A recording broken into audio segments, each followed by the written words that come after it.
বক্তা হিসেবে আপনাদের শ্রীরামক জনাব হযরত মাওলানা মুফতি রফিকুল নবী ভাট্টি সাহেব, খতিব সনাতনগঞ্জ জামে মসজিদ বউবাজার ঢাকা, প্রিন্সিপাল মার্কাজুস শরিয়া ঢাকা, উনি আমার বন্ধু মানুষ। মাওলানা আলী আজম সাহেব আমার বন্ধু মানুষ। এখানে শত শত আলেম রয়েছেন। আমরা কাদের আলেম, কোন আলেমদের বক্তব্য শুনবো এটা আমরা সিদ্ধান্ত নেব। যে সমস্ত আলেমরা, যে সমস্ত বক্তারা ওয়াজ করে পাঁচকরির দাঁত ভেঙে গেছে, পাঁচকরির দাঁত ভাঙার রেওয়ায়েত কোথায়ও কোন কোরআন হাদিসে নাই, ওটা হারাম না যায় ওই সমস্ত বয়ান শোনা। তাই আজ থেকে আমরা সিদ্ধান্ত নেব যে কোন কোন আলেমরা কি ধরনের বয়ান করে, তাদের সিদ্ধান্ত কি সেটা আমরা বাস্তবায়ন করার চেষ্টা করবো ইনশাআল্লাহ। তাই এখন আপনাদের সম্পর্কে কোরআন হাদিসের আলোকে মূল্যবান তাকরীর করবেন জনাব হযরত মাওলানা মুফতি আলহাজ রফিকুল নবী ভাট্টি সাহেব। রফিকুল নবী ভাট্টি সাহেব জনাবকে আমি তার মূল্যবান তাকরীর বয়ান করার জন্য অনুরোধ জানাচ্ছি। ধন্যবাদ। আসসালামু আলাইকুম ওয়া রাহমাতুল্লাহি ওয়া বারাকাতুহু।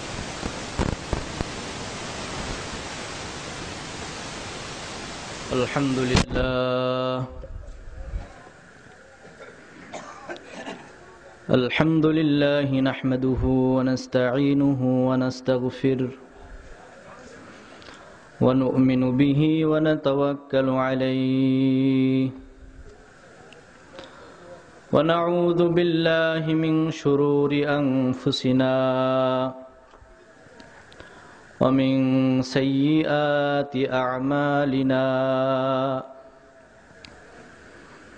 من يهده الله فلا مضل له ومن يضلله فلا هادي له ونشهد أن لا إله إلا الله وحده لا شريك له ونشهد أن سيدنا ومولانا محمدا عبده ورسوله أرسله بالحق بشيرا ونذيرا وداعيا إلى الله بإذنه وسراجا منيرا هو المصطفى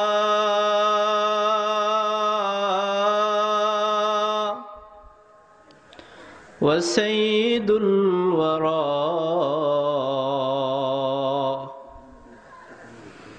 وبدر الهدى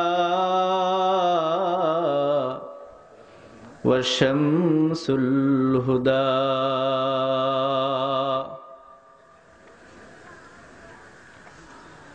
أما بعد فأعوذ بالله من الشيطان الرجيم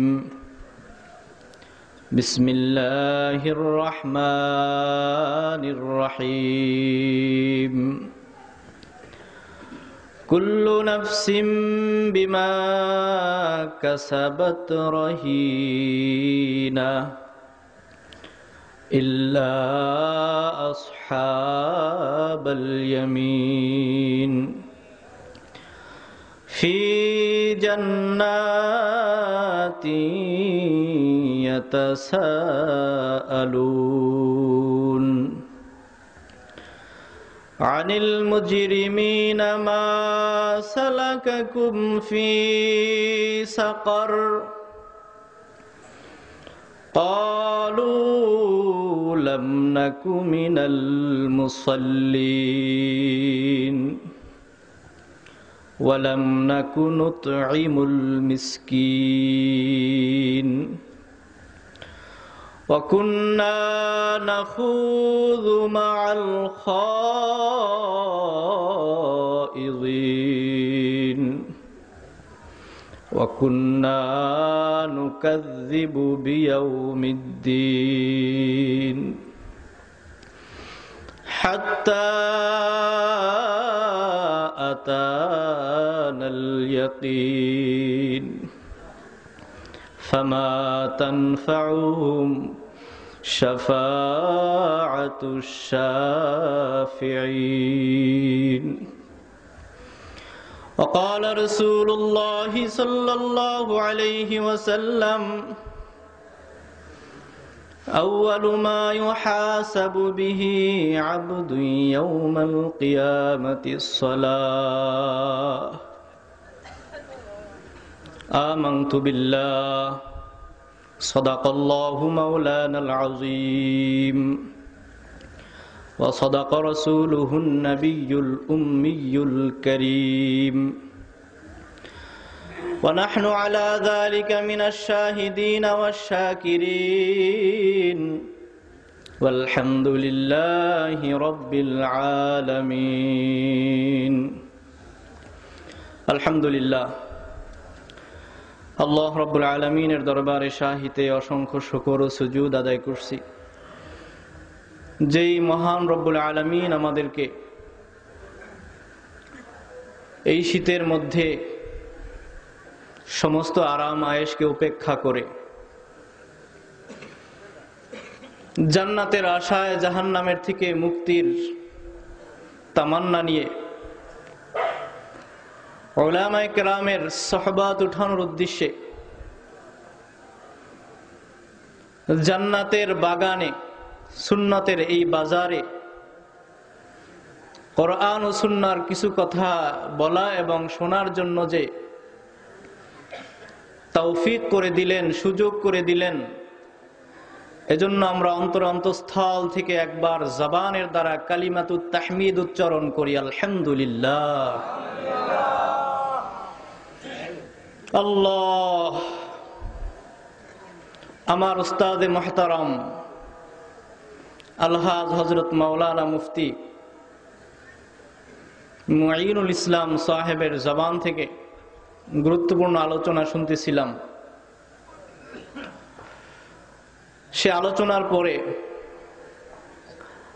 আর আলোচনা দরকার হয় না, কিন্তু মাহফিলের ইন্তেজামিয়া কমিটির এই নিয়মতান্ত্রিকতা ধরে রাখার জন্য এবং আমাদের আজকে এই ওয়াজ মাহফিল হালকায় জিকিরের যিনি প্রধান আকর্ষণ, তেনাকে উদ্দেশ্য করে আল্লাহর ওলির জবান থেকে আরো কিছু কথা শোনার জন্য আমরা বসে আছি এবং থাকব। কারণ তিনি অনেক দূর থেকে এসেছেন এবং আমাদের দৃষ্টিতে আল্লাহর পক্ষ থেকে আমরা যে মেধা, মগজ, মননশীলতা পেয়েছি, এর দ্বারা আমরা বুঝেছি যে তিনি একজন মহান ব্যক্তি, ঠিক কিনা? আল্লাহ ইন্তেজামিয়া কমিটির পক্ষ থেকে সিদ্ধান্ত হয়েছে কিছু কথা বলার জন্য।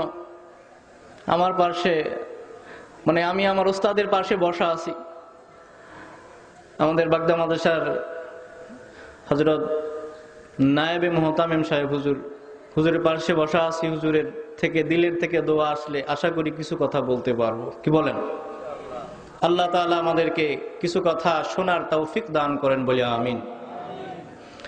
আমার কোনো কথা বলার শক্তি নাই, যদি আল্লাহ তাআলা জবান থেকে কিছু কথা বের করে দেন তাহলে কি আমরা শুনতে পারবো, ঠিক কিনা? আল্লাহ কোরআনুল কারীমের 29তম পারা থেকে সূরাতুল মুদ্দাসসির, এই সূরাতুল মুদ্দাসসিরের থেকে আমি কয়েকটি আয়াতে কারিমা তেলাওয়াত করেছি।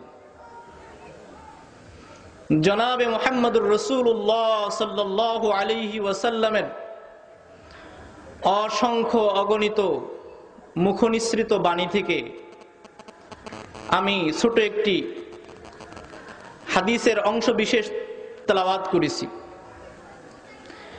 এরই আলোকে এই আয়াত ও হাদিসের অংশ বিশেষকে সামনে রেখে কিছু কথা বলার আশা রাখি, আল্লাহ কবুল করেন বলে আমিন। সম্মানিত হাজিরিন,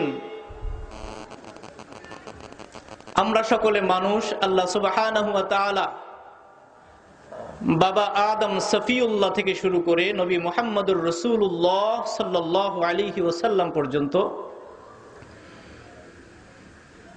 তথা কিয়ামত পর্যন্ত যত মানুষ আসবে, যত নফস দুনিয়ার বুকে আসবে, 18,000 মতান্তরে 80,000 মাখলুকাত, এই জাতি, এই মাখলুকাতের মধ্যে, এই প্রাণী জগতের মধ্যে কিয়ামত পর্যন্ত যারাই দুনিয়ার বুকে আসবে, সকলের কাল কিয়ামতের ময়দানে হাজির হতে হবে, ঠিক কিনা? এই কথা কি বিশ্বাস হয়? সবার হাজির হতে হবে কিনা? এবং দুনিয়ার বুকে যে যতটুকু হায়াত পেয়েছে বা পাবে, তার হিসাব নিকেশ কাল কিয়ামতের ময়দানে মাহশারে আল্লাহ সুবহানাহু ওয়া তাআলা তার হাতে ধরায়া দিবেন। রেকর্ড খারাপ হইলে, ছাত্র যদি পরীক্ষায় উত্তীর্ণ হতে না পারে, রেজাল্ট যদি ভালো না হয়, তাহলে তার বাবা মাকে বাড়িতে এসে, স্কুল কলেজ ইউনিভার্সিটি থেকে এসে রেজাল্ট বলতে চায় না, ঠিক কিনা? রেজাল্ট বলতে চায় না, অনেকে স্কুল থেকে ভাগে, কলেজ থেকে ভাগে। কিন্তু যদি সন্তান রেজাল্ট ভালো করে, তাহলে আগের থেকে স্কুলের লাইব্রেরি থেকে প্রশাসনিকভাবে গার্ডিয়ানকে ফোন দেওয়া হয়, আপনার সন্তান এই নাম্বার করেছে, তার রেজাল্ট এই হয়েছে, তার রোল নাম্বার এত হয়েছে, সুতরাং মিষ্টির ব্যবস্থা করেন। কথা ঠিক কিনা? মা বাবাও, ছাত্র ভালো হলে মা বাবাও স্কুলের অফিসে ফোন দিয়ে জিজ্ঞেস করে, আমার ছেলের রেজাল্টের খবর কি? কথা ঠিক কিনা?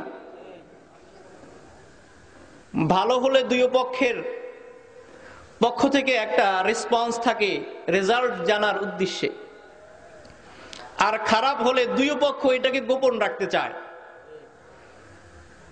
ভাইরা আমার, দুনিয়ার রেজাল্ট মানুষ গোপন রাখতে চাইলে গোপন কিছুদিন রাখতে পারে, কিন্তু বর্তমানে দুনিয়ার গোপন তথ্য তাও কি ফাঁস হয়ে যায়, ঠিক কিনা?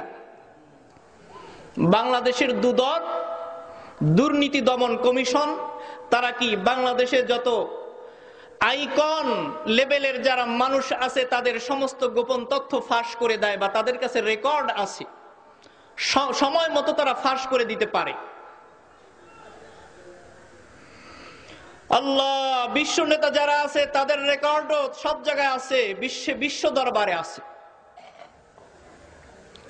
কিছুদিন টাকা দিয়ে গোপন রাখে, কিছুদিন ক্ষমতার লড়াই করে, বড়াই করে, দাপট দেখিয়ে এই গোপন তথ্যকে ফাঁস করতে তারা সক্ষম হয়। কিন্তু কিয়ামতের ময়দান এমন হবে, যদি কোনো মানুষ, কোনো নফস, কোনো ব্যক্তি, কোনো প্রাণ, কোনো প্রাণী তার নিজের রেকর্ডকে, জীবনের অপকর্মকে ঢাকতে চায়, ঢাকতে পারবে না।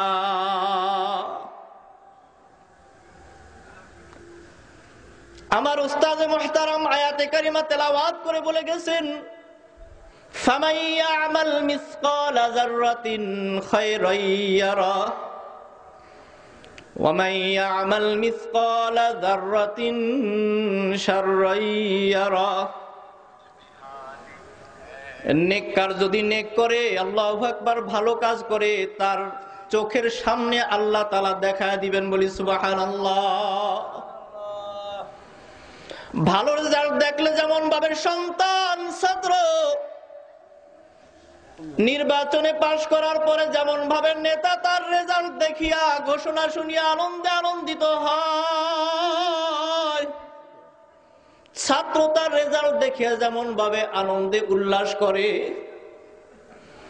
আল্লাহু আকবার, এরকম ভাবে ভি চিহ্ন দেখায় কিয়ামতের ময়দানে। আল্লাহু আকবার, যাদের আমল নামায় নেকি আর নেকি থাকবে, যারা আনন্দে আত্মহারা হয়ে যাবে, আল্লাহু আকবার, তারা আমার মাওলার জান্নাতে চলে যাবে, বলি সুবহানাল্লাহ। পক্ষান্তরে যাদের আমলের ডায়েরিতে, আমলের টালি খাতায়, আমলের মেমোরিতে وَمَن يَعْمَلْ مِثْقَالَ ذَرَّةٍ شَرًّا يَرَهُ, যাদের আমল নামায় গুনাহ থাকবে একটা যাররা পরিমাণ, যাররা বলা হয় একটা সরিষা দানাকে 70 ভাগে ভাগ করার পরে যদি 70 ভাগে ভাগ করা সম্ভব হয়, একটা বালুকণাকে যদি 70 ভাগে ভাগ করা সম্ভব হয়, ওই 70 ভাগের 1 ভাগকে একটা যাররা বলা হয়। অথবা কাপড় ভিজানোর পরে যখন নিংড়ায়া ঝাড়া দেওয়া হয়, ওই কোটি কোটি রেণু অণু, আল্লাহু আকবার, ওই টুকরাকে আল্লাহু আকবার যাররা বলা হয়। ওই পরিমাণ যদি কারো গুনাহ আমল নামায় থাকে, কাল কিয়ামতের ময়দানে তাও আমার মাওলাই কারীম দেখা দিবেন। গোপন রাখা যাবে না, গোপন রাখা যাবে না। নেককারেরা কিয়ামতের ময়দানে উঠবে, বদকারেরাও কিয়ামতের ময়দানে উঠবে। ইয়াউমা ইযিন তুহাদ্দিসু আখবারাহা বিআন্না রাব্বাকা আওহা লাহা। জমিনের ভিতরে, জমিনের গর্ভে যা কিছু থাকবে সব কিছু উঠে যাবে। কবরের মধ্যে যা থাকবে উঠবে। আল্লাহু আকবার, সব কিয়ামতের ময়দানে হাজির হয়ে যাবে, কেউ গায়েব থাকবে না। এমত অবস্থায় নেককার আর বদকার, যারা নেকি করবে, যারা বদি করবে, এই দুই শ্রেণীর মানুষ আল্লাহু আকবার কাঠগড়ায়, অর্থাৎ বদকারেরা কাঠগড়ায় থাকবে, আর নেককারেরা আল্লাহু আকবার ময়দানে মাহশারে আল্লাহর আরশের ছায়াতলে আশ্রয় থাকবে, বলি সুবহানাল্লাহ। আমার মাওলাই কারীম জাজ হইয়া সিংহাসনে বসা থাকবেন। এমত অবস্থায় বদকার যারা, ঘুষখোর, সুদখোর, বেনামাজি, বেহায়া, বেপরদা, আল্লাহু আকবার, দুনিয়ার বুকে যারা মানুষের ক্ষতি করছে, বনি আদমের ক্ষতি করছে, মুসলমানদের ক্ষতি করছে, কোরআনের বিপক্ষে ছিল, সুন্নতের বিপক্ষে ছিল, দাড়ি টুপির বিপক্ষে ছিল, ওয়াজের বিপক্ষে ছিল, আল্লাহু আকবার, মাদ্রাসা মসজিদের বিরোধিতায় ছিল, তাদেরকে আল্লাহু আকবার আল্লাহর আরশের নিচে জান্নাতীরা, জান্নাতি অবস্থানকারীরা জিজ্ঞেস করবে, মা সালাকাকুম ফি সাকার। ও বন্ধু, ও আব্দুল করিম, দুনিয়ার বুকে আমরা তো একই সাথে চলাফেরা করতাম, একই মহল্লায় ছিলাম, একই ওয়ার্ডে ছিলাম, একই এলাকায় ছিলাম, একই স্কুলে পড়াশোনা করতাম, একই মাদ্রাসায় গিয়েছিলাম, একই প্রতিষ্ঠানে গিয়েছিলাম, একই বাজারের সওদা খাইতাম, একই টিউবওয়েলের পানি খাইতাম। আজকে তোমরা কেন জাহান্নামের কাঠগড়ার আসামি হইয়া গেলা? সূরাতুল মুদ্দাসসিরের ভিতরে আল্লাহ সুবহানাহু ওয়া তাআলা বলেন, কুল্লু নাফসিম বিমা কাসাবাত রহিনা।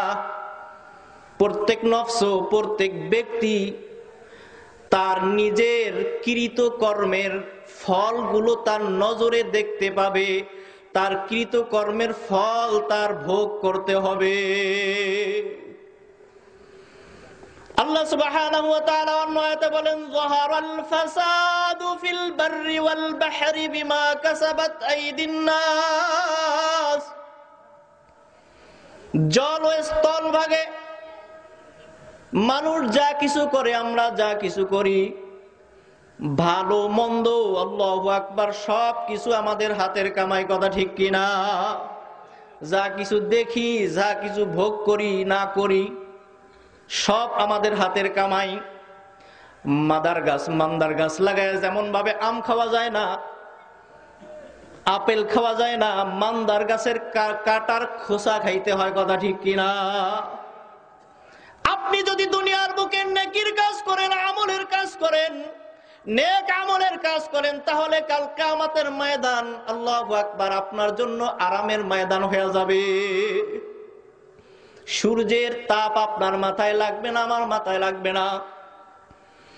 আর যদি দুনিয়ার হায়াতে জিন্দেগিতে আল্লাহর নাফরমানি করি, আল্লাহর নাফরমানি করি, আমার ভাইরা, দুনিয়াটাও অশান্তি হবে, দুনিয়াটাও জাহান্নাম হবে, আখিরাতও জাহান্নাম তো ধরা। জাহান্নামীদেরকে জান্নাতীরা জিজ্ঞেস করবে।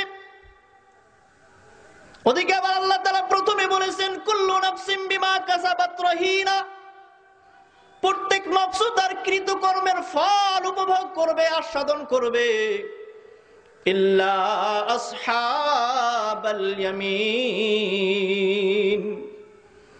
যারা ডানপন্থী হবে, ডানপন্থী। ডানপন্থীদের কথা ভিন্ন।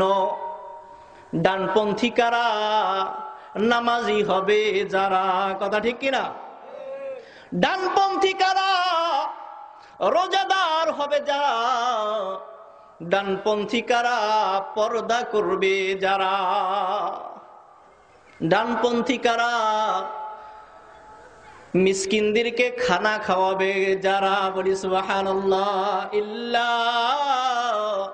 আসহাবাল ইয়ামিন, ডানপন্থী যারা হবে তারা আল্লাহু আকবার তাদের কৃতকর্মের ফল আস্বাদন করবে, অর্থাৎ নেক কাজের। যারা ডানপন্থী হবে তারা তো নেক কাজ করিয়াই ডানপন্থী হয়েছে, কথা ঠিক কিনা?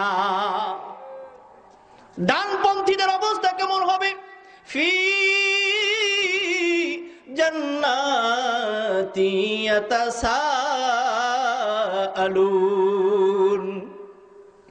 ডানপন্থীদেরকে আল্লাহর জান্নাত আহ্বান করতে থাকবে। বলি সুবহানাল্লাহ। ডানপন্থীদেরকে জান্নাত আহ্বান করবে। আইনাল মুসাল্লুন আইনাস সাইমুন, কই মুসল্লিরা আসো, কই রোজাদারেরা তোমরা আসো, আমি সুসজ্জিত হয়ে তোমাদের জন্য ইন্তেজারে আছি। বলি সুবহানাল্লাহ। হে মেয়ে জাতিরা, কই তোমরা আসো, যারা সারাটি জীবন কালো বোরকার ভিতরে নিজেদেরকে আবৃত করে রেখেছো, নিজেদের রূপকে পরপুরুষকে দেখাও নাই, পেট বের করে হাঁটো নাই, পিঠ বের করে হাঁটো নাই, পরের মোটর সাইকেলে যুবকের পিছনে তুমি আরাম করিয়া ওঠো নাই, স্বামীর ঘরে কষ্ট থাকা সত্ত্বেও, ঘরে অভাব থাকা সত্ত্বেও তুমি অন্য কোথাও হারাম পন্থায় কিস্তি আনতে যাও নাই, লোন আনতে যাও নাই। হে আল্লাহর বান্দী, আসো, আমি তোমার জন্য ইন্তেজারে আছি। বলি সুবহানাল্লাহ। ভাইরা, জান্নাত ডানপন্থীদেরকে আহ্বান করবে, জান্নাতীদেরকে আহ্বান করবে। ফি জান্নাতি ইয়াতাসাআলুন আনিল মুজরিমিনা মা সালাকাকুম ফি সাকার। এখন জান্নাতীরা জাহান্নামীদেরকে বলতে থাকবে, বন্ধুরে, প্রাইমারিতে একসাথে পড়লাম, হাই স্কুল লেভেলে একসাথে পড়লাম, ভার্সিটি লেভেলে একসাথে পড়লাম, একই বাজারে দোকানদারি করলাম, একই দল করলাম, রাজনীতি করলাম, একই নেতার পিছনে দৌড়াইলাম। কইরে, আজকে কেন তুই জাহান্নামের কাতারে হাজির হয়ে গেলি? তোকে কেন আমাদের সঙ্গী হিসাবে দেখি না? দুনিয়ায় তো একই সাথে চলতাম, কেন তুই আজকে আমার সাথে নাই? তখন ওই জাহান্নামীরা বলতে থাকবে, লাম নাকু মিনাল মুসাল্লিন, বন্ধু আমি তো দুনিয়ায় মুসল্লি ছিলাম না। বলে নাউজুবিল্লাহ। আগে তোমার নামাজের হিসাব ও বন্ধু, তারপরে তোমার যৌবনের হিসাব। যৌবন কাল বন্ধু কোন পথে কাটাইলা, কি নিয়ে ওই কবরে যাবা, কি জবাব দিবা দরবারে মাওলার। কথা ঠিক কিনা? এই দুনিয়ায় থাকবো না চিরকাল, বাতিল ভাঙবে রে বাজার। আল্লাহর হাবিব মুহাম্মদুর রাসূলুল্লাহ সাল্লাল্লাহু আলাইহি ওয়াসাল্লাম ইরশাদ করেন, আউয়ালু মা ইউহাসাবু বিহি আবদু ইয়াউমাল কিয়ামাতিস সালাহ। কিয়ামতের ময়দানে, কিয়ামতের ওই ভয়াবহ ময়দানে, ওই কিয়ামতের দিবসে সর্বপ্রথম মানুষের উম্মতে মুহাম্মাদের নামাজের হিসাব নেওয়া হবে। কথা ঠিক কিনা? উম্মতে মুহাম্মাদীর সর্বপ্রথম কিসের হিসাব নেওয়া হবে?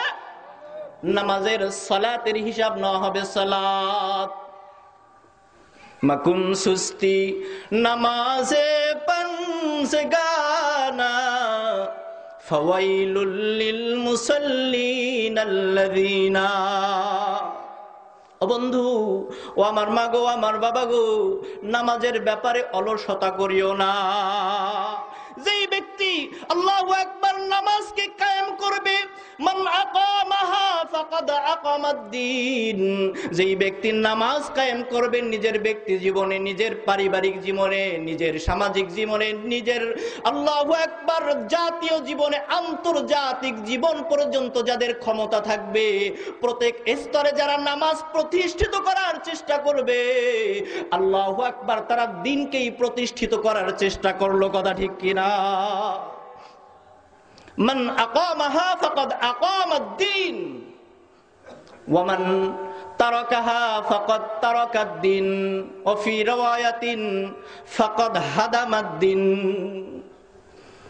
পক্ষান্তরে যারা নামাজকে তরক করবে, নামাজকে ছেড়ে দিবে, তারা ইসলামকে ছেড়ে দিল, ইসলামকে বয়কট করলো।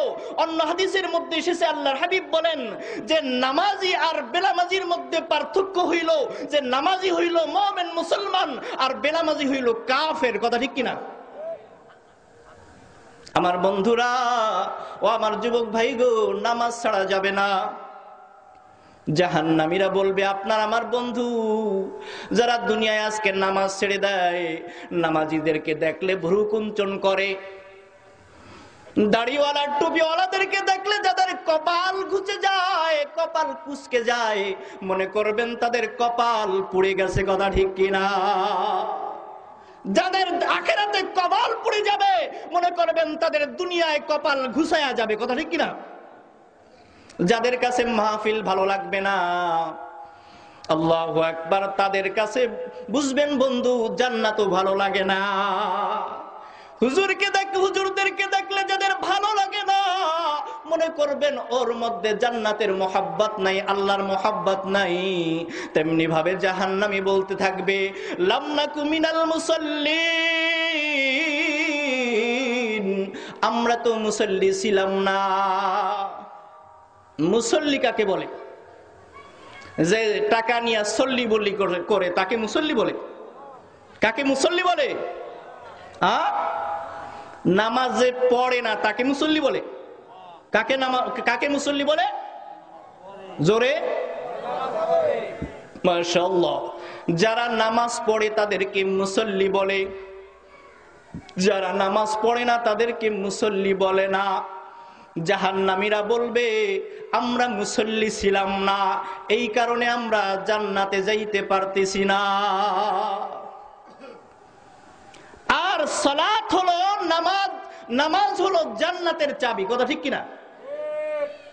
মিফতাহুল জান্নাতিস সালাত, সালাত হলো জান্নাতের চাবি।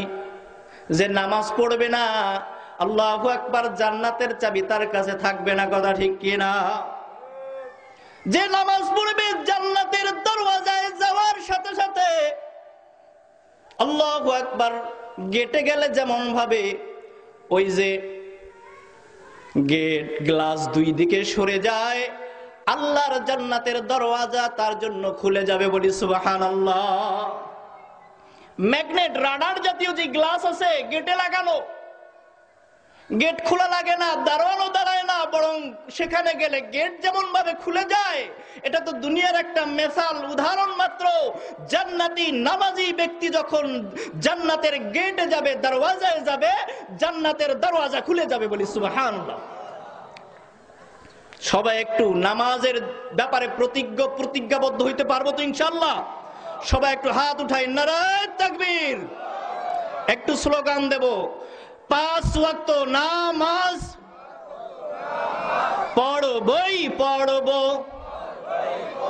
জোরে, আরো জোরে, 5 ওয়াক্ত নামাজ পড়বই পড়ব। রমজানের রোজা রাখবই রাখব। মা বোনকে পর্দায় রাখবই রাখব। সুদের ব্যবসা, ঘুষের ব্যবসা ছাড়বই ছাড়ব। এটা কি জবান থেকে নাকি অন্তর থেকেও? হ্যাঁ, অন্তর থেকে হতে হবে। সকলে হাত নামাই। অন্তরে একটা, জবানে একটা, এটা কিন্তু মুমিনের কাজ না। কথা ঠিক কিনা? একটু সবাই উত্তর দেবেন, এটা কার কাজ? আরো জোরে। অন্তরে একটা, জবানে একটা, এটা কার কাজ? আচ্ছা, তো সুতরাং মুনাফিক হবেন না মুমিন হবেন? সকলে রাজি তো ইনশাআল্লাহ? আল্লাহ কবুল করেন, বলি আমিন। এবার জাহান্নামীরা বলবে আমরা মুসল্লি ছিলাম না। আচ্ছা, এখন তো তোতা পাখির মতো কত সুন্দর সত্য কথা বলো, আর কি কারণে তোমরা আসতে পারো নাই, আমাদের লেভেলে পৌঁছাইতে পারো নাই? তখন তারা বলবে ওয়ালাম নাকু নুতঈমুল মিসকিন। এই লাম নাকু মিনাল মুসাল্লিন নিয়ে আলোচনা করলে অনেক সময়ের দরকার। ওয়ালাম নাকু নুতঈমুল মিসকিন, এই ব্যাপারেও এখন সংক্ষেপে বলে যাচ্ছি। দ্বিতীয় নম্বরে বলবে হে আল্লাহর জান্নাতি মানবেরা, আমরা তো দুনিয়ার বুকে মিসকিনদেরকে মেহমানদারি করি নাই, মিসকিনদেরকে খানা খাওয়াই নাই। আল্লাহু আকবার। মিসকিনদেরকে খানা খাওয়ানো, গরিবদেরকে খানা খাওয়ানো, এটা যে কত বড় আল্লাহু আকবার সওয়াবের কাজ, আমরা বুঝি না, তাই করি না। বাবার ইন্তেকাল হইলে 40 করো বন্ধু, 3 দিনের দিন অনুষ্ঠান করো, মায়ের ইন্তেকালে অনুষ্ঠান করো, এরপরে আর কোনো খবর থাকে না। ওলামায়ে কেরামদের সাথে যোগাযোগ করে তুমি এতিমদেরকে, গরিবদেরকে, অসহায়দেরকে, মিসকিনদের খানা খাওয়ানোর ব্যবস্থা করো না। তোমার ব্যাপারে, আমার ব্যাপারে আল্লাহ সুবহানাহু ওয়া তাআলা কালামে হাকিমের মধ্যে বলে দিয়েছেন, হে আল্লাহর বান্দা, যদি তুমি মিসকিনদেরকে খানা খাওয়াইতে পারো, আল্লাহর জাহান্নামের আগুন এই খানা খাওয়ানোর কারণে নিভে যাবে, আর জান্নাতের দরওয়াজা খুলে যাবে। জান্নাত তোমাদের জন্য আহ্বানের জন্য দাঁড়িয়ে যাবে, ইন্তজার করতে থাকবে।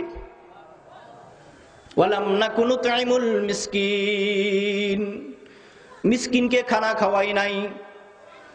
আজকে যদি মাদ্রাসার একটা তালিবুল ইলমকে জায়গির রাখতে পারেন, একজন মসজিদের ইমাম সাহেবকে যদি খানা খাওয়ানোর, উত্তম খানার ব্যবস্থা করতে পারেন, এলাকার সবচেয়ে গরিব একটা ছেলেকে যদি মাদ্রাসায় ভর্তি করায়া তার খরচ নিজের ঘাড়ে নিয়ে আল্লাহু আকবার খরচ করতে পারেন, একজন বিধবা নারীর জীবন ধারণের ব্যবস্থা যদি আপনি করতে পারেন, একজন এতিম সন্তানের ব্যয়ভার যদি আপনি বরণ করতে পারেন, গ্রহণ করতে পারেন, আল্লাহ সুবহানাহু ওয়া তাআলা আপনার জন্য জান্নাতের ফয়সালা করে দিবে। আর যারা না করবে তারা কিয়ামতের ময়দানে বলবে লাম নাকু মিনাল মুসাল্লিন ওয়া লাম নাকু নুতঈমুল মিসকিন, আমরা মিসকিনকে খানা খাওয়াই নাই, ওয়া কুন্না নাখুযু মাআল খাইজিন। তৃতীয় নম্বরে আমরা জাহান্নামী হওয়ার কারণ শুনো বন্ধু, আমরা দুনিয়ায় যখন ছিলাম একে অপরের গীবত করতাম। ডাক্তারের সমালোচনা করে কিনা, প্রফেসরের সমালোচনা করে, নেতার সমালোচনা করে, পীরের সমালোচনা করে, আলেমের সমালোচনা করে, বক্তার সমালোচনা করে, দোকানদার আর এক দোকানদারের একই ব্যবসার সাথে সম্পৃক্ত আর পাশের দোকানদারের সমালোচনা করে। তাবলীগওয়ালা ভাইরা চরমনাইর বিরোধিতা করে, সমালোচনা করে, চরমনাইর ভাইরা তাবলীগওয়ালা ভাইদের সমালোচনা করে কিনা? সবাই না, দুই একজন। এমনি ভাবে পীরের মুরিদরাও লড়াই করে, ঝগড়া করে, তর্ক করে, সমালোচনা গীবতের মধ্যে লিপ্ত থাকে।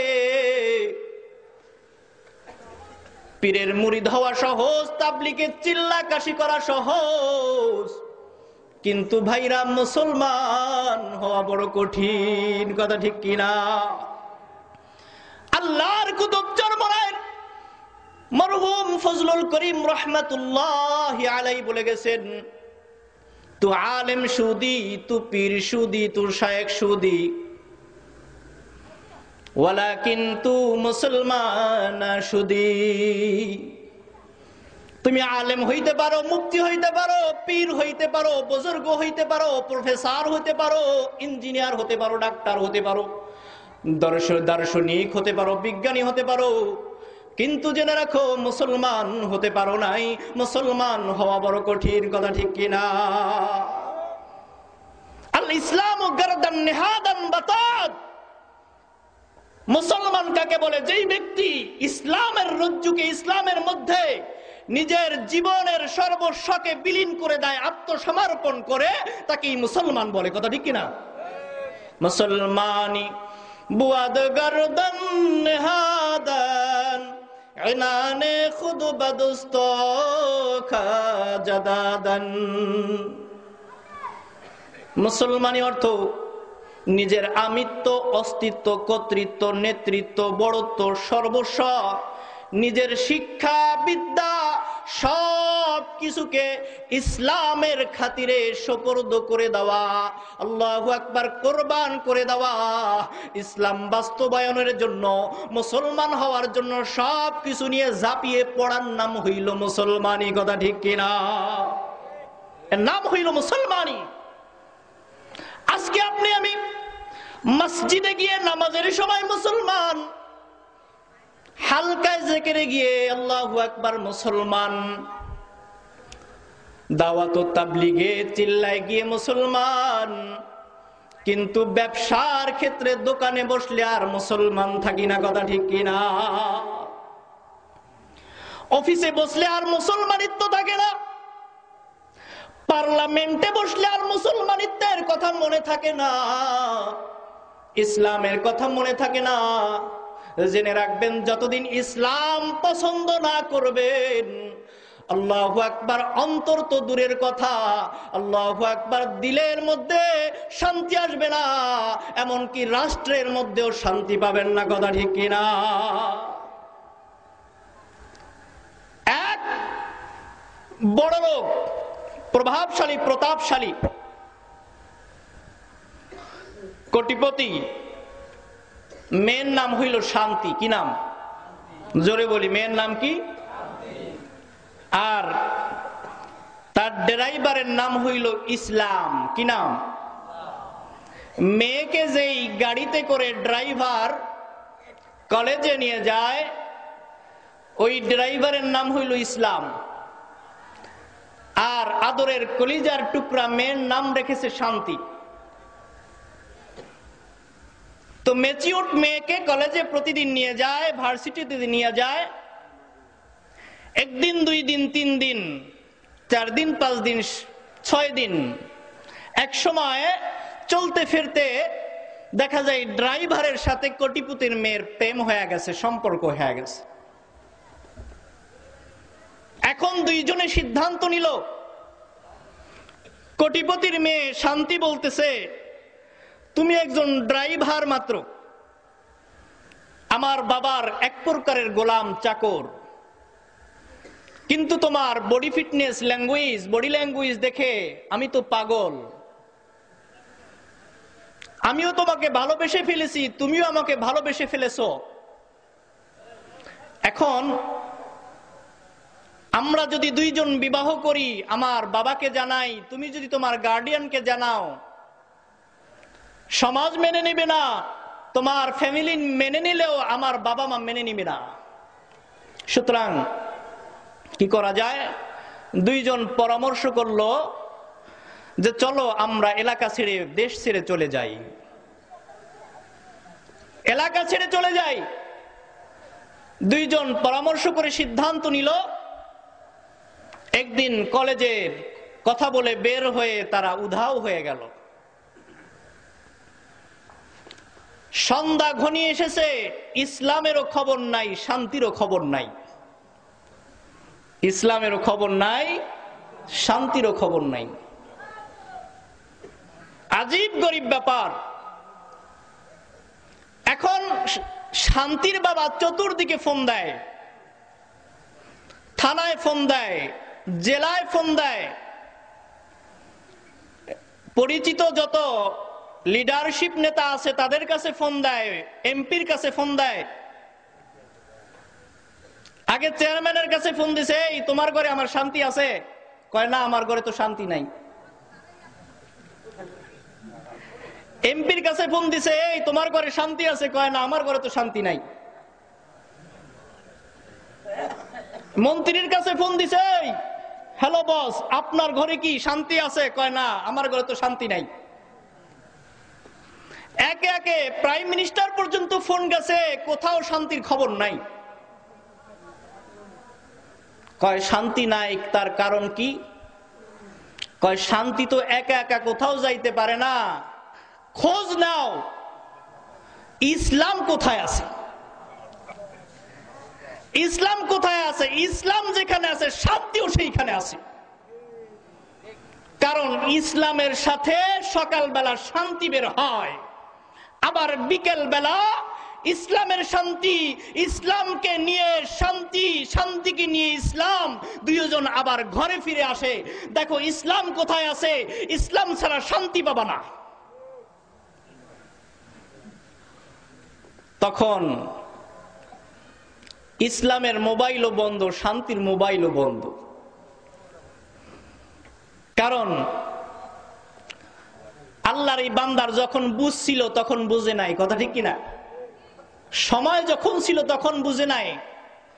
রোনে কে ওয়াক্ত জব রোয়া নেহি, যখন কান্নার সময় ছিল তখন যদি তুমি না কাঁদো, কান্নার সময় গেলে যতই তুমি কাঁদবা, আফসোসের হাত যতই তুমি রানের উপরে মারবা, কেবার জানু জানি দস্তে তাগাবুন, আফসোসের হাত যতই তুমি রানের উপরে মারবা, তোমার আফসোস করতে করতে জীবন শেষ হয়ে যাবে, কিন্তু তোমার ওই জিনিস, ওই শান্তি আর ফিরে আসবে না, কথা ঠিক কিনা? ও বন্ধু, আজকে তোমার আমার ঘরে শান্তি নাই, তোমার ঘরে শান্তি নাই, আমার ঘরে শান্তি নাই।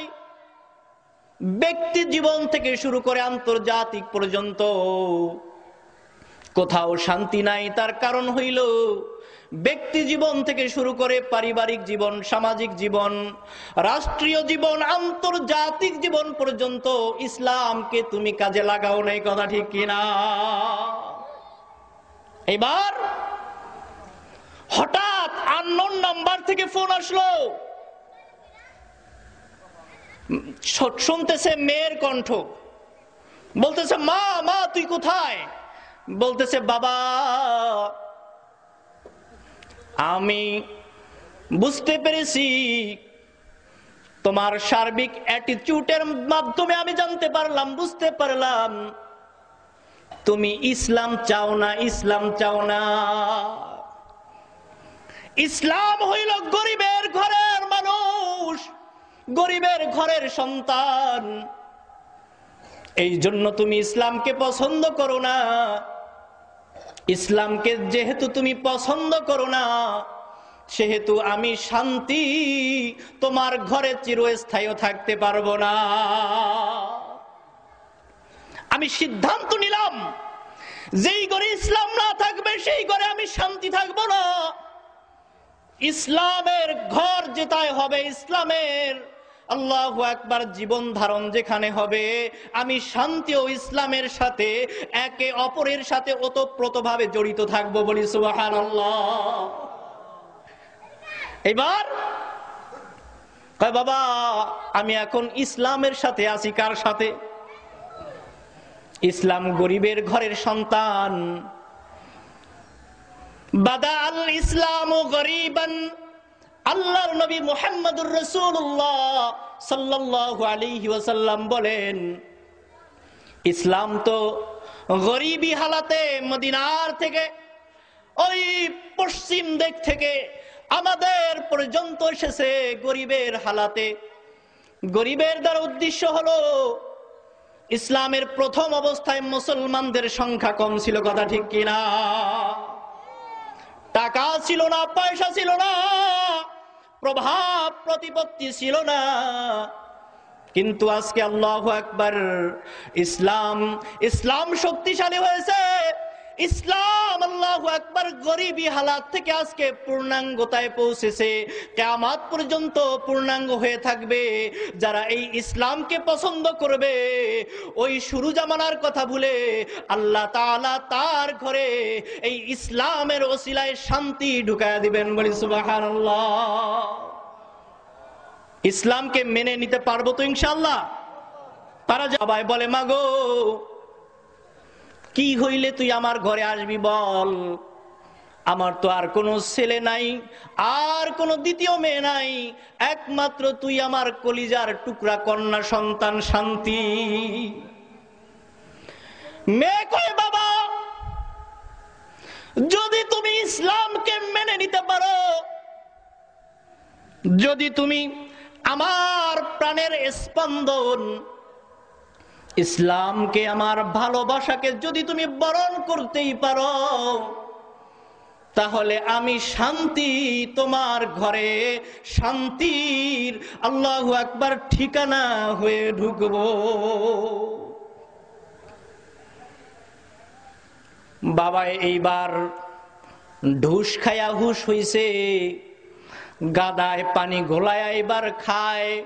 কয়, আয় মা আয়, ইসলামকে আমি বরণ করে নিলাম, এইবার তুই ইসলামের সাথে শান্তি হইয়া আমার ঘরে ফিরে আয়।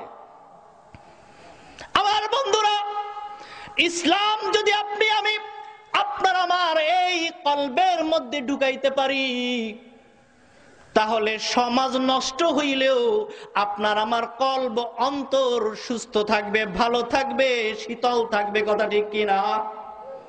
আমরা বলি জামানা খারাপ হ্যায়, জামানা খারাপ হ্যায়। আমি বলি জামানা খারাপ নেহি হ্যায়, বলকে তু আর হাম খারাপ হ্যায়। তুমি খারাপ, আমরা খারাপ, তোমরা খারাপ, এই জন্য জামানা খারাপ হইছে। ও বন্ধু, দুনিয়ার শুরু লগ্নে সেই পূর্বাকাশ থেকেই সূর্য উদিত হতো, কথা ঠিক কিনা? নাকি আগে পশ্চিম দিক থেকে সূর্য ওঠত, এখন পূর্ব দিক থেকে ওঠে, এরকম নাকি? জোরে বলি। সেই পৃথিবীর সৃষ্টি সময়ের থেকে শুরু করে পূর্ব আকাশ থেকে সূর্য উঠত, উদিত হতো, এখনো সেই পূর্বাকাশ থেকে সূর্য উদিত হয়, পশ্চিম আকাশে সূর্য অস্ত যেত, এখনো যায়। আগের দিনে যেমন ভাবে আকাশে চন্দ্র উদিত হতো এখনো হয়, আল্লাহু আকবার, নদীতে যেমন ভাবে ভাটা জোয়ার লাগতো এখনো লাগে, আগের দিনে যেমন ভাবে মানুষ মায়ের পেট থেকে জন্মগ্রহণ করত এখনো করে, কলা গাছ থেকে বের হয় না, কথা ঠিক কিনা? আগের দিনের মানুষ যেমন ভাবে আল্লাহু আকবার ভালোকে ভালো জানতো, মন্দকে মন্দ জানতো, এখনো তাদের সময় আছে, সুযোগ আছে, স্বাধীনতা আছে। এতদা সত্ত্বেও যদি মানুষ জামানাকে দোষ দেয়, জেনে রাখবেন জামানা তো জাহান্নামে যাবে না, বরং জামানার মধ্যে যারা বসবাস করবে, জীবন যাপন করবে, তারাই জান্নাতে যাবে, তারাই জাহান্নামে যাবে, কথা ঠিক কিনা? আল্লাহ সুবহানাহু ওয়া তাআলা আপনার আমার গতিবিধি দেখে বলতেছেন ফাআলহামাহা ফুজুরাহা ওয়া তাকওয়াহা। ও বান্দারে, আমি তোমাকে স্বাধীনতা দিলাম, স্বাধীনতা দিলাম, বদ কাজ করার স্বাধীনতা দিলাম, নেক কাজ করার স্বাধীনতা দিলাম। ইচ্ছে করলে তুমি নামাজ পড়তেও পারো, ইচ্ছে করলে নামাজ ছাড়তেও পারো, ইচ্ছে করলে তুমি সুদ খাইতেও পারো, ইচ্ছে করলে তুমি সুদ ছাড়তেও পারো, ইচ্ছে করলে তুমি জিনা করতে পারো, ইচ্ছে করলে জিনা থেকে তুমি ফিরতেও পারো, ইচ্ছে করলে এই সুন্দর চেহারার মধ্যে তুমি দাড়ি বানাইতে পারো, আবার ইচ্ছে করলে তুমি সকালবেলা খুরের দ্বারা দাড়ি ফেলে দিতে পারো, কথা ঠিক কিনা? আমি তোমাকে স্বাধীনতা দিলাম, আমি স্বাধীনতা দিয়ে তাকাইয়া তাকাইয়া দেখতেছি তোমার বিচারটা কেমন। ও বান্দা, আমি আল্লাহর ব্যাপারে যদি তোমার বিচার ভালো হয়, আল্লাহর ব্যাপারে যদি তুমি বিবেচনাবোধ জাগ্রত করতে পারো, ভালো বিবেচনা করতে পারো, আমি আল্লাহ তোমার জন্য জান্নাত বানায় দিলাম, বলি সুবহানাল্লাহ। জাহান্নামীরা বলতে থাকবে ওয়া কুন্না নাখুযু মাআল খায়িযিন, আমরা তো পরের সমালোচনা করতাম, একে অপরের দোষ চর্চা করতাম, গীবত করতাম, এই কারণে আমরা জাহান্নামে আসছি। দোষ চর্চা করা যাবে? পরের গীবত করা যাবে? ও বন্ধু, গীবত করব না এই ওয়াদা তো অনেকবার করেছি, আজকে নতুন একটা ওয়াদা করব। ওয়াদা করলে আল্লাহ তাআলা ওই কাজ করার মতো হিম্মত অন্তরের মধ্যে দান করেন, বলি সুবহানাল্লাহ। আজকে আরেকটা নিয়ত করব, গীবত তো করতে চাই না, করব না, কিন্তু নতুন নিয়তটা হলো, কেউ যদি আমার সামনে কারো দোষ বলতে চায়, কারো গীবত করতে চায়, আমি শুনবো না। পারবো ইনশাআল্লাহ? আমি পারবো তো? কিভাবে? যদি কেউ কারো দোষ আমার কানের কাছে এসে বলতে চায়, আমি তাকে অন্য ব্যস্ততা দেখাবো, পারবো ইনশাআল্লাহ? ব্যস্ততা দেখাবো, শুনতে চাবো না অন্য কথা, আমি বলে তাকে এই পর্যায়ের থেকে ঘুরাইয়া আল্লাহু আকবার তাকে মুভ করে অন্য কথার দিকে, ভালো কথার দিকে নিয়ে যাব, পারবো ইনশাআল্লাহ? সে যাতে কষ্ট না পায়, হিকমত অবলম্বন করে এই গীবত থেকে নিজেকে বাঁচাতে হবে, আমার ভাইকেও বাঁচাতে হবে, নিজেকেও বাঁচতে হবে, ঠিক কিনা? গীবত মহাপাপ। তো এই জাহান্নামীরা বলবে আমরা গীবত করেছিলাম, এই কারণে আমরা আজকে জাহান্নামের আসামি হলাম। ওয়াকুন্না নাখুযু মাআল খায়িযিন। এরপরে বলবে ওয়াকুন্না নুকাযযিবু বিয়াউমিদ্দিন। আমাদের আরেকটা অপরাধ ছিল, দুনিয়ার বুকে আমরা সেই অপরাধ করেছি যার কারণে জাহান্নামের আসামি। অপরাধটি কি? বলবে আমরা কিয়ামতের দিবসকে বিশ্বাস করতাম না। কিসের কার হিসাব নিকাশ? নগদ যা পাও হাত পেতে নাও, বাকির খাতায় শূন্য থাক, কথা ঠিক কিনা? বাকির খাতা শূন্য থাক। নগদ যা পাবো খাবো, পশুর মতো পায়খানা করব, ঘুমাবো, এইভাবেই লাইফলেট করব, হায়াত শেষ হয়ে যাবে, চলে যাব, মাটির নিচে রাখবে, পয়সাগুলা শেষ হয়ে যাব, আর কোনো হিসাব নিকাশ কিছুই নাই, বলি নাউজুবিল্লাহ। এই হিসাব যারা করে, এই চিন্তা, এই চেতনাবোধ যাদের মধ্যে আছে, তারা হইল নাস্তিক। তারা কিয়ামতের দিবসকে বিশ্বাস করে না। পূর্বে যেই কয়টা কথা বলা হয়েছে, তার মধ্যে কিয়ামতের দিবসকে বিশ্বাস করার ইঙ্গিত আছে।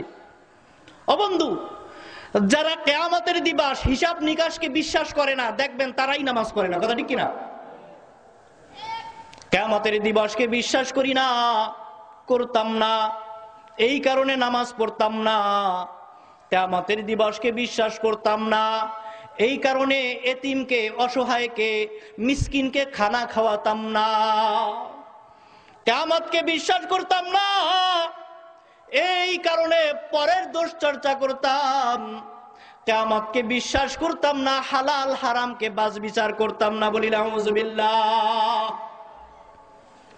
ও বন্ধু, এইভাবে দুনিয়ায় চলতে চলতে হাত্তা আতানাল ইয়াকিন, নামাজ না পড়তে পড়তে, সুদ খাইতে খাইতে, ঘুষ খাইতে খাইতে, গরিব এতিম অসহায়ের খোঁজ খবর না নিতে নিতে, পরের দোষ চর্চা করতে করতে আমার মউত ঘনায় আসলো। হাত্তা আতানাল ইয়াকিন। ইয়াকিন অর্থ হইল মউত। ইয়াকিন অর্থ কি? মউত।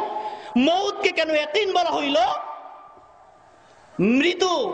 মৃত্যুকে কেন ইয়াকিন শব্দের দ্বারা আল্লাহ সুবহানাহু ওয়া তাআলা কালামে পাকের মধ্যে বর্ণনা করলেন? এর কারণ হলো, মউত এমন একটি বস্তু, এমন একটি বিষয়, যা ইয়াকিনী বিষয়, যা বিশ্বাসযোগ্য বিষয়, যা অস্বীকার করার মতো কোন প্রাণী, কোন মাখলুকাত দুনিয়ার বুকে নাই। বলি সুবহানাল্লাহ। অর্থাৎ মৃত্যু হবেই হবে। আল মাউতু কাসুন কুল্লু নাসিন শারিবু ওয়াল কবরু বাইতুন কুল্লু নাসিন দাখিলু। মৃত্যু এমন একটা পেয়ালা, যেই পেয়ালার থেকে সকলেরই স্বাদ আস্বাদন করতে হবে। আর কবর এমন একটি ঘর, যেই ঘরের থেকে আল্লাহু আকবার কেউ দূরে থাকতে পারবে না। যদি কেউ আল্লাহু আকবার লঞ্চ ডুবিতে সলিল সমাধি হয়ে পানিতে ডুবে মারা যায়, আল্লাহ তাআলা ওই পানির মধ্যে তার কবর রচনা করবেন। বলি সুবহানাল্লাহ। যদি কেউ আগুনে পুড়ে মারা যায়, ওই আগুনের মধ্যে ওই ছাই হয়ে, নিঃশেষ হয়ে, ভস্ম হয়ে যাওয়ার পরে আল্লাহু আকবার যদি নিশ্চিহ্ন হয়ে যায়, আল্লাহু আকবার, সেগুলোর মধ্যেও আল্লাহ তাআলা কবরের এই জগৎকে কায়েম করে আলামে বরজাখের আরাম আয়েশ বা অশান্তি তাকে আস্বাদন করাবে। আল্লাহ পারবে কি পারবে না? কাদেরে কুদরতুদারি বরকামাল আনতা রব্বি আনতা হাসবি যুল জালাল। আল্লাহ কাদের মুতলাক, কাদের কুদরত। ওই যে এক বাবা তার 7 সন্তান, পুত্র সন্তানদেরকে বলল, এইগুলোকে ভাগ করে, এক ভাগ বাতাসে উড়াইয়া দিবা, আর এক ভাগ পানিতে ভাসাইয়া দিবা। সন্তানেরা বলল, বাবা, আপনি আমাদের বাবা, আপনি আমাদের জনমদাতা বাবা, আপনার ব্যাপারে আমরা এই সিদ্ধান্ত নিতে পারবো না। বাবা বলল, হে আমার বৎস, ইয়া বুনাইয়া, হে আমার বৎস, শুনে রাখো, এটা আমার ওসিয়ত। ওসিয়ত মানা ওয়াজিব। আমার ওসিয়ত তোমাদের মানতে হবে। আমি যখন মারা যাব তখন এই কাজ করবে। বাবা মারা গেল, ছেলেরা অক্ষম হওয়া সত্ত্বেও বাবার এই ওসিয়ত পালনার্থে বাবাকে আগুনে পোড়াইয়া ভস্ম করে দিল। ছাই দুই ভাগ করা হলো। এক ভাগকে বাতাসে উড়াইয়া দিল, এক ভাগ পানিতে ভাসাইয়া দিল। তবে বাবার কাছে আগে জিজ্ঞেস করছে, বাবা এমন আচরণ কেন আপনার সাথে, আপনার লাশের সাথে আমরা করব? তখন বাবা বলল, হে আমার সন্তানেরা, আমি দুনিয়ায় যেই গুনাহ করছি আমার ভয় হয় সেই গুনার কারণে আমার জাহান্নাম ছাড়া উপায় নাই। আমাকে যদি ছাই বানাইয়া দাও, আমাকে যদি পানিতে ভাসাইয়া দাও, তাহলে আল্লাহ তাআলা আমাকে হয়তো খুঁজে পাবে না বা আমাকে মাফ করে দিবে। এই বাহানা আমি অবলম্বন করার কারণে আল্লাহ তাআলা আমাকে ক্ষমা করে দিবে। বাবার নাজাতের ওসিলায়, নাজাতের কারণকে কেন্দ্র করে সন্তানেরা ডিসিশন নিল, বাবার ওসিয়াত পালন করলো। কিতাবের মধ্যে লেখা হয়েছে আল্লাহ সুবহানাহু ওয়া তাআলা এই ব্যক্তিকে ওই ছাই দুই ভাগের ছাইকে জমা করে তার কবর রচনা করলেন, তার লাশকে বানায়া দিলেন।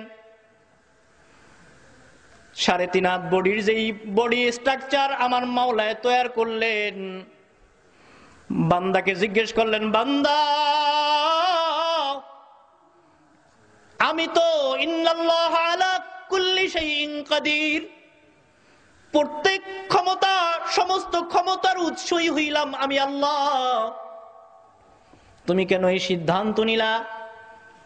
আমি আল্লাহ কি পারি না তোমার এই দেহকে আবার পরিপূর্ণ বানাইতে? তুমি তো জানো। বান্দা বলে, হা হা মাওলা আমি জানি, কিন্তু তারপরেও আমি কেন করলাম মাওলা তুমি শুনো। আমার গুনাহের কারণে আমার ভয় হয়েছিল,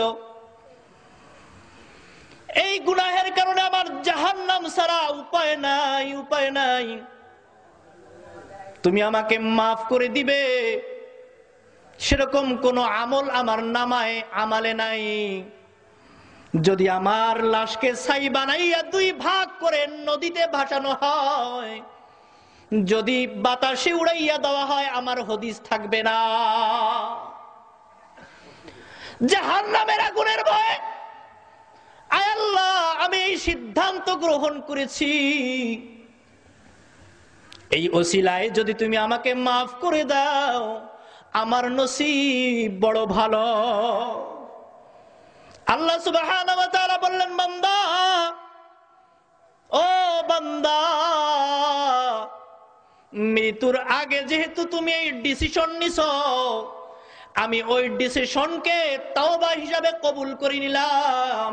জাহান্নামের ভয়ে যদি তুমি আল্লাহু আকবার দুনিয়ার বুকে নিজের অস্তিত্বকে বিলীন করে দিতে পারো, যাও বান্দা যাও, আমি তোমাকে জাহান্নাম থেকে মুক্তি দান করলাম। বলি সুবহানাল্লাহ। জাহান্নামীরা বলবে, হাত্তা আতানাল ইয়াকিন, নাফরমানি করতে করতে ইয়াকিন চলে আসছে, মউত চলে আসছে। আমার মাওলাই কারীম বলেন, উল্লেখিত ব্যক্তিদের ব্যাপারে আমার মাওলাই বলেন, যারা দুনিয়ায় নামাজ পড়বে না, যেই নারী পুরুষ নামাজ পড়বে না, যারা মিসকিনদেরকে তাআম খানা খাওয়াবে না, তাআম যারা করবে না, যারা কিয়ামতের দিবসকে অস্বীকার করবে, পরের সমালোচনা করবে, দোষ চর্চা করবে,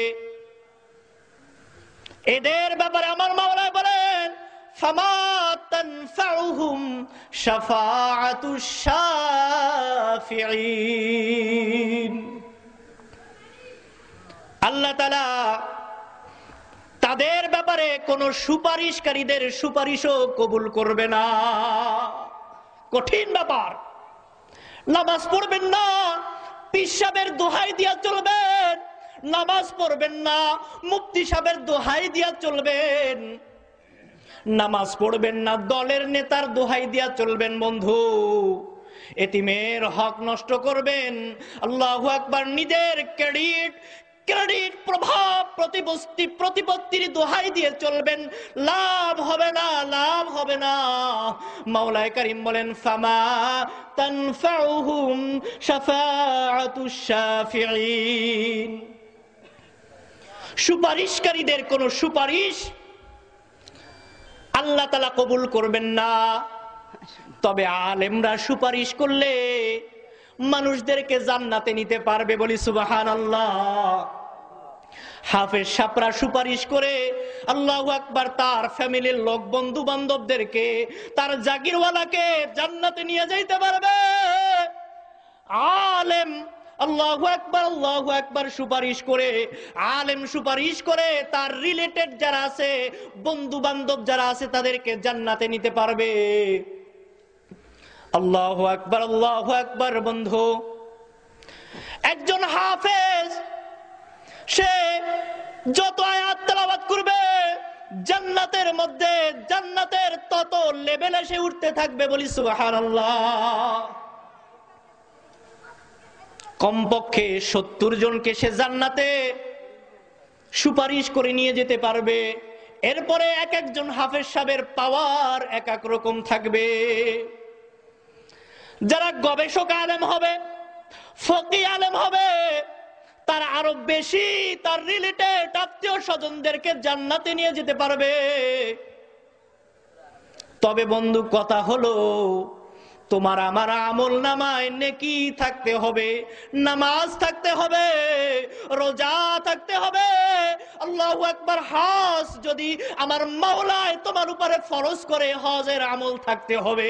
তোমার উপরে যদি মাওলায় যাকাত ওয়াজিব করে, তোমার যাকাতের আমল তোমার আমল নামায় থাকতে হবে। আল্লাহু আকবার। নতুবা কোন ফামা তানফাউহুম শাফাআতুশ শাফিঈন, নতুবা কোন সুপারিশকারীদের সুপারিশ তোমার কাজে লাগবে না। চাকরির জন্য যখন অ্যাপ্লাই করা হয়, কোন এডুকেটেড পারসন, আল্লাহু আকবার, মাস্টার ডিগ্রি পাসওয়ালা বা ভালো সর্বোচ্চ ডিগ্রিধারী কোন ব্যক্তি যদি কোন উপরস্থ চাকরির জন্য অ্যাপ্লাই করে, দেখবেন রেজাল্টও ভালো, চাকরির জন্য যত শর্ত আছে সব ঠিক আছে। এমত অবস্থায় যদি একটা ফোন পায় উপরের বুঝছেন তো, উপরের ব্যক্তিদের, যাদের ফোনে চাকরিটা হয়ে যায়, এই সমপর্যায়ের অনেক যোগ্য ব্যক্তি অ্যাপ্লাই করেছে, চাকরির যোগ্য লোক অনেক আছে। আল্লাহু আকবার। মানুষ না হবে 100 জন, অ্যাপ্লিকেশন করেছে 2 লক্ষ। 2 লক্ষের মধ্যে মনে করেন 10,000 লোক সঠিক শর্ত অনুযায়ী, আল্লাহু আকবার, কন্ডিশন অনুযায়ী পাওয়া গেছে। যোগ্য লোকদের ভিড়ে কাদেরকে নেওয়া হবে? যাদের ব্যাপারে উপর থেকে ফোন যাবে, হা হা আমার অমক ভাইকে নিয়ে নেওয়া যেতে পারে, আমার ভাতিজাকে নিয়ে নেন, কারণ সে যেহেতু আল্লাহু আকবার এই পদের যোগ্য ব্যক্তি, সুতরাং তাকে নেওয়া যেতে পারে। যোগ্যতা থাকা সত্ত্বে যদি কারো সুপারিশ থাকে, তাকে আমার মাওলায় গ্রহণ করবেন, বলি সুবহানাল্লাহ। দুনিয়ার মানুষ যেমন ভাবে গ্রহণ করে, তেমনি ভাবে আমার মাওলায় কারীমও গ্রহণ করবে। সুতরাং আমল থাকতে হবে। আমল নিয়ে যদি আমরা কবরে যেতে পারি, আল্লাহ সুবহানাহু ওয়া তাআলা আমাদেরকে কবুল করবেন। আল্লাহ তাআলা আমাদেরকে কবুল করেন, বলি আমিন। ওয়া আখিরু দাওয়ানা আনিল হামদুলিল্লাহি রাব্বিল আলামিন।